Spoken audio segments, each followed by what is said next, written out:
Hi പ്രിയമുള്ള സുഹൃത്തുക്കളെ, നടൻ സെയ്ഫ് അലി ഖാന് വീട്ടിൽ വെച്ച് കുത്തേറ്റ സംഭവത്തിൽ ഒരാൾ പിടിയിലായത് ഇന്നലെ നമ്മൾ കണ്ടു.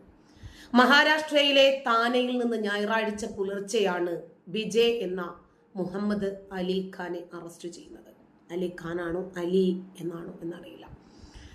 വിജയ് ദാസ് എന്നുകൂടി പേരുള്ള ഇയാൾ നടന്റെ വീട്ടിൽ കയറി ആക്രമണം നടത്തിയെന്ന കുറ്റസമ്മത മൊഴി നൽകിയിട്ടുണ്ട്. മുംബൈ പോലീസിന് ആശ്വാസമാണ് വിജയുടെ അറസ്റ്റ്. ഇയാൾ വിദേശിയാണോ എന്ന് ആദ്യം തന്നെ സംശയമുണ്ടായിരുന്നു. വിജയ് ദാസ് എന്ന് കേട്ടതേ ഉള്ളൂ. നമ്മുടെ നാട്ടിലെ മാധ്യമങ്ങളൊക്കെ കൊണ്ടുപിടിച്ച് ചർച്ചകൾ തുടങ്ങി. അതെ, സംഘിയാണ്, ഹൈന്ദവനാണ്, ഹിന്ദു നാമധാരിയാണ് സെയ്ഫ് അലി ഖാന്റെ വീട്ടിൽ കയറിയത്, വർഗീയതയാണ്, വിഭാഗീയതയാണ്, മതവൈര്യമാണ്. മാധ്യമങ്ങളെ സംബന്ധിച്ചിടത്തോളം അവർക്കിത് മാധ്യമ വേട്ടയുടെ ഒരു കാലഘട്ടമാണ്. ഇതുപോലെയുള്ള വാർത്തകൾ കിട്ടിയാൽ അവരത് എങ്ങനെയാണ് പൊടിപ്പും തൊങ്ങലും വെച്ചിട്ട് അവതരിപ്പിക്കാൻ പറ്റുന്നത് എന്ന് നോക്കും. അതുപോലെയുള്ള തമ്പനയിലും കൊടുത്ത് അവർ ആ വാർത്തയ്ക്കകത്തും മതവും രാഷ്ട്രീയവും അവരുടെ ആശയങ്ങളെല്ലാം അതിനകത്ത് അവർ കൊണ്ടുവരും. മുംബൈയിൽ പബ്ബിൽ ജോലിക്കാരനാണ് ഇയാള്.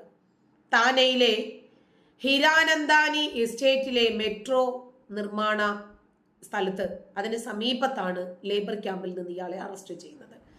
ഇയാളെ ബാന്ദ്രയിൽ എത്തിച്ച് ചോദ്യം ചെയ്തു. രാവിലെ കോടതിയിൽ ഹാജരാക്കുമെന്ന് പറയുന്നു. വ്യാജ തിരിച്ചറിയൽ രേഖയുള്ളത് കൊണ്ട് അക്രമി ഇന്ത്യക്കാരനാണോ ബംഗ്ലാദേശ് പൗരനാണോ എന്ന് അന്വേഷിക്കുന്നുണ്ട് തുടക്കം മുതൽ തന്നെ. വിശദമായ ചോദ്യം ചെയ്യൽ തുടർന്ന സാഹചര്യത്തിൽ സെയ്ഫിന്റെ വീട്ടിൽ നിന്ന് അക്രമി പടികൾ ഇറങ്ങുന്ന CCTV ദൃശ്യം മുംബൈയിലും സമീപ പ്രദേശങ്ങളിലും പോലീസ് പോസ്റ്റർ പതിച്ചിരുന്നു. ഇതിൽ നിന്നാണ് പ്രതിയിലേക്കുള്ള സൂചനകൾ ലഭിക്കുന്നത്. സെയ്ഫ് അലി ഖാനെ കുത്തിയ പ്രതി പ്രദേശം നേരത്തെ തന്നെ നിരീക്ഷിച്ചിരുന്നതായിട്ടാണ് പോലീസ് സംശയിക്കുന്നത്. കെട്ടിടത്തിനകത്ത് പ്രവേശിച്ചതോടെ CCTV ക്യാമറകൾ ഒഴിവാക്കാൻ ഫയർ എക്സിറ്റ് പടികൾ കയറുകയായിരുന്നു ആള്. കൃത്യമായ ആസൂത്രണമില്ലാതെ ഇതിന് സാധിക്കില്ല എന്നാണ് പോലീസിന്റെ നിഗമനം. പ്രതിയെ പിടിക്കാൻ 20 സംഘങ്ങളെയും നിയോഗിച്ചിരുന്നു. വ്യാഴാഴ്ച പുലർച്ചെയാണ് ബാന്ദ്ര വെസ്റ്റിലെ വീട്ടിൽ മോഷണത്തിനെത്തിയ ഒരാൾ സെയ്ഫിനെ കുത്തുന്നത്. ആക്രമണത്തിൽ കഴുത്തിലും നട്ടലിന് സമീപവും ഉൾപ്പെടെ നടന് ആഴത്തിൽ പരിക്കുപറ്റി. പബ്ബിലെ വെയിറ്ററാണ് അറസ്റ്റിലായ മുഹമ്മദ് ആലിയാൻ. ഉടനെ ഓട്ടോറിക്ഷയിൽ ലീലാവതി ആശുപത്രിയിൽ എത്തിച്ച അടിയന്തരമായ ശസ്ത്രക്രിയയ്ക്ക് വിധേയനാക്കി. അപകടനില തരണം ചെയ്തതായി ഡോക്ടർമാർ പറഞ്ഞു. സെയ്ഫിനെ അക്രമി ആവർത്തിച്ച് ഉപദ്രവിക്കുന്നത് താൻ കണ്ടു എന്ന് വ്യക്തമാക്കിക്കൊണ്ട് പോലീസിന് മൊഴി നൽകിയിരിക്കുകയാണ് ഭാര്യ കരീന കപൂർ. വീട്ടിൽ നുഴഞ്ഞു കയറിയ വ്യക്തി ആക്രമണകാരിയായിരുന്നു. സെയ്ഫിനെ ആശുപത്രിയിൽ കൊണ്ടുപോകുന്നതിനായിരുന്നു ഞങ്ങളുടെ മുൻഗണന. വിലപിടിപ്പുള്ള വസ്തുക്കളൊന്നും അക്രമി വീട്ടിൽ നിന്നും കൊണ്ടുപോയിട്ടില്ല എന്നും കരീന ബാന്ദ്ര പോലീസിന് മുന്നില് മൊഴി നൽകി. സെയ്ഫിന്റെ ബാന്ദ്ര വെസ്റ്റിലെ സദ്ഗുരു ശരൺ കെട്ടിടത്തിൽ വെച്ച് നടൻ ആക്രമിക്കപ്പെടുന്നു. ഗുരുതരമായ പരിക്കേറ്റ് ലീലാവതി ആശുപത്രിയിൽ ചികിത്സയിലുള്ള താരം അപകടനില തരണം ചെയ്തതായി ഡോക്ടർമാർ അറിയിച്ചിരുന്നു. നടന്റെ കയ്യിലും കഴുത്തിലുമായി 6 ആഴത്തിലുള്ള മുറിവുകൾ ഉണ്ടായിരുന്നു. നട്ടെല്ലിൽ നിന്ന് 2.5 ഇഞ്ച് നീളമുള്ള കത്തി ശസ്ത്രക്രിയയിലൂടെ നീക്കം ചെയ്തതായും ആശുപത്രി അധികൃതർ വ്യക്തമാക്കി.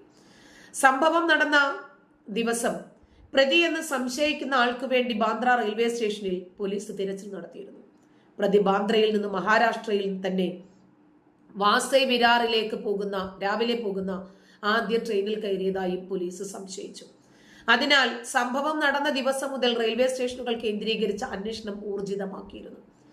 വെള്ളിയാഴ്ച പ്രതി എന്ന് സംശയിക്കുന്ന ആളെ ബാന്ദ്ര പോലീസ് സ്റ്റേഷനിലേക്ക് ചോദ്യം ചെയ്യലിന് വേണ്ടി എത്തിച്ചു. CCTV ദൃശ്യങ്ങളുമായി സാമ്യമുള്ളത് കൊണ്ടാണ് ഇയാളെയും ചോദ്യം ചെയ്തത്. എന്നാൽ ചോദ്യം ചെയ്യലിനിടയിൽ ഇയാൾ നല്ല അക്രമകാരിയാണ് എന്ന് മനസ്സിലായിരുന്നു. തുടർന്ന് പ്രതിയെ കസ്റ്റഡിയിൽ എടുത്തിട്ടില്ല എന്ന വിശദീകരണവുമായി മുംബൈ പോലീസ് രംഗത്ത് വന്നു. അതിന്റെ പിന്നാലെയാണ് യഥാർത്ഥ പ്രതിയെ പിടികൂടുന്നത്. ബംഗ്ലാദേശികൾ കൂട്ടമായി പേരുമാറ്റി വ്യാജ രേഖകളിൽ നമ്മുടെ രാജ്യത്തെത്തുന്നത് പുതിയ സംഭവമല്ല. ഇന്നലെയാണ് സജ്ജാദ് എന്ന് പേരുള്ള ഒരു വ്യക്തി 2 പോലീസുകാരെ ആക്രമിച്ച് കൊലപ്പെടുത്തിയിട്ടാണ് രക്ഷപ്പെട്ടത്. അത് കഴിഞ്ഞിട്ടാണ് ഒരു എഹ്സാൻ ഷെയ്ഖ് എന്ന് പറയുന്ന വ്യക്തിയെ പിടിക്കുന്നത്. വസ്ത്രനിർമ്മാണ വ്യാപാര മേഖലകളിൽ നൈപുണ്യം നേടിയ വ്യക്തി.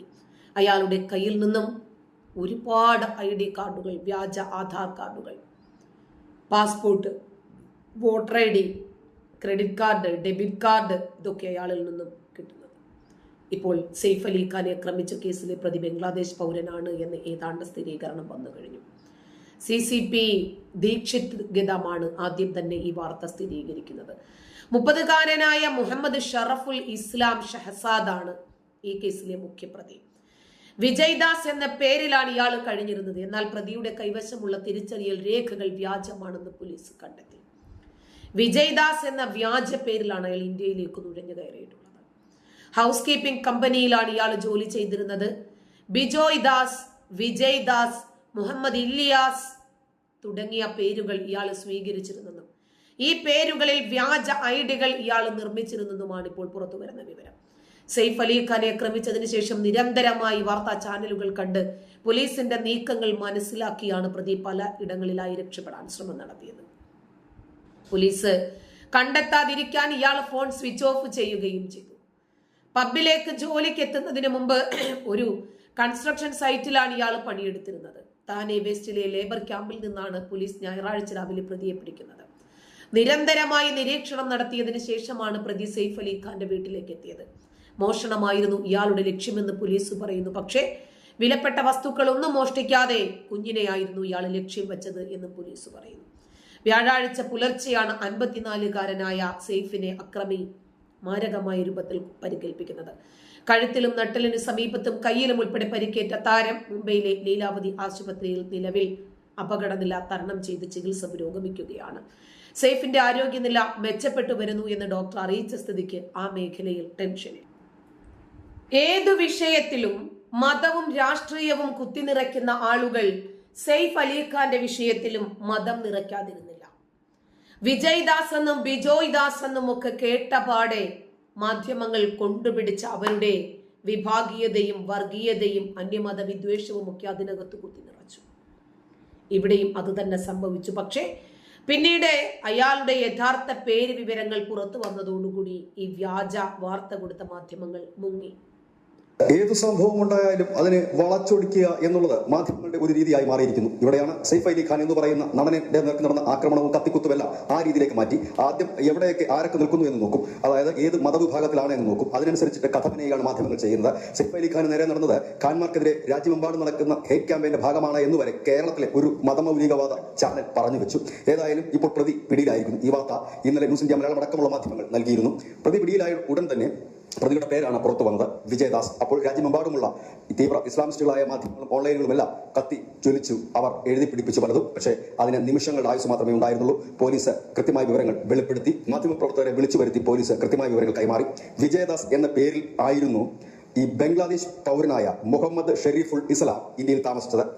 വ്യാജ ID കാർഡ് നിർമ്മിച്ച് ഇന്ത്യയിലെത്തുകയും 6 മാസം മുമ്പ് മുംബൈയിലെത്തുകയും ചെയ്ത മുഹമ്മദ് ഷെരീഫുൽ ഇസ്ലാമാണ് ഈ സെയ്ഫ് അലി ഖാനെ കുത്തി പരിക്കേൽപ്പിച്ചത്. ഇതിനു മുമ്പ് അദ്ദേഹം ഈ ആക്രമണം നടത്തുന്നതിന് മുമ്പ് അദ്ദേഹം ഒരു ഹൗസ് കീപ്പിംഗ് കമ്പനി താൽക്കാലിക ജീവനക്കാരനായിരുന്നു. നോക്കണം, ഇയാളുടെ പേര് വിവരം പുറത്തു വന്നപാടെ മാധ്യമങ്ങൾ മുങ്ങി. മുമ്പ് കണ്ണൂർ ആലപ്പുഴ ഇന്റർസിറ്റി എക്സ്പ്രസിന് ഷാരൂഖ് സൈഫി പെട്രോൾ ഒഴിച്ച് തീ വെച്ചത് ഓർമ്മയുണ്ടോ? 3 പേരുടെ മരണത്തിന് ഇടയാക്കിയ സംഭവം.